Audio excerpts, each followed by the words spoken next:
बजेटमध्ये मोदी सरकारचं नोकरदारांसाठी मोठं गिफ्ट, 12 लाखापर्यंतचं उत्पन्न करमुक्त. पुढच्या आठवड्यात नवं इन्कम टॅक्स विधेयक मांडणार. रेल्वेसाठी बजेटमध्ये 2,52,000 कोटींची तरतूद. या वर्षात प्रवाशांच्या भेटीला 200 वंदे भारत, 100 अमृत भारत, 50 नमो भारत ट्रेन येणार. संपूर्ण विद्युतीकरणाचं रेल्वेचं लक्ष. बजेटमध्ये महाराष्ट्रासाठीच्या घोषणेतील आकडेवारीत तफावत. फडणवीस आणि अजित पवारांच्या आकडेवारीत साम्य नाही. मुंबई आणि पुणे मेट्रोचाही समावेश. कॅन्सर सहित 36 औषधांवरची कस्टम ड्युटी हटवली. इलेक्ट्रिक वाहनं, मोबाईल, चामड्यांच्या वस्तू, LED, LCD स्वस्त होणार. स्टार्टअपसाठीचं कर्ज 10 कोटीवरून 20 कोटी रुपये करण्याची अर्थमंत्र्यांची घोषणा.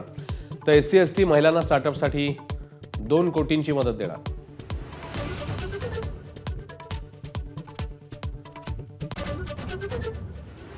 वैद्यकीय शिक्षण घेऊ इच्छिणाऱ्यांसाठी खुशखबर. वैद्यकीय महाविद्यालयात वर्षभरात 10,000 तर 5 वर्षात 75,000 जागा वाढवणार.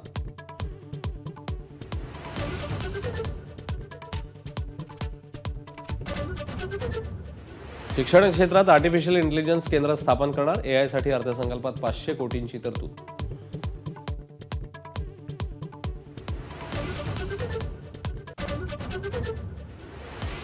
बजेटमध्ये मोदी सरकारकडून बिहारवर घोषणांचा पाऊस. मखाना बोर्ड, अन्न प्रक्रिया विषयक राष्ट्रीय संस्था आणि नवीन ग्रीनफील्ड विमानतळांचं गिफ्ट.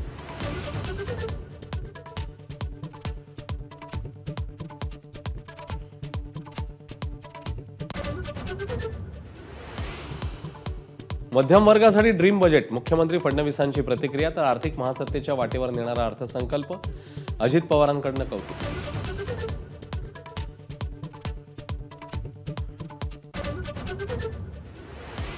मुंबईत MMR मधील रिक्षा आणि टॅक्सीचा प्रवास आजपासून 3 रुपयांनी महाग. रिक्षाचं किमान भाडं 26 तर टॅक्सीचं 31 रुपये. आता जोडायची वेळ आली आहे. ABP माझाच्या मुलाखतीत मंत्री संजय शिरसाट यांचं मोठं वक्तव्य. तर संधी मिळाल्यास उद्धव ठाकरे आणि एकनाथ शिंदेना एकत्र आणण्यासाठी प्रयत्न करणार असल्याची स्पष्टोक्ती. तर गद्दारांसोबत जाणार नाही, अरविंद सावंत यांची टीका. नामदेव शास्त्रींनी धनंजय मुंडेंना दिलेल्या पाठिंब्यावर प्रतिक्रिया देणं पंकजा मुंडेंनी टाळलं. तगडावरच्या माणसांनी शेवटच्या माणसाचंही ऐकलं पाहिजे, आव्हाडांचा सल्ला. कागलमधील जमिनी समरजित घाटगेंनी बेकायदेशीरित्या बळकावल्या. हसन मुश्रीफांचा गंभीर आरोप. जमिनी परत करा अन्यथा आंदोलन करण्याचा दिला इशारा. ABP माझा, उघडा डोळे बघा नीट.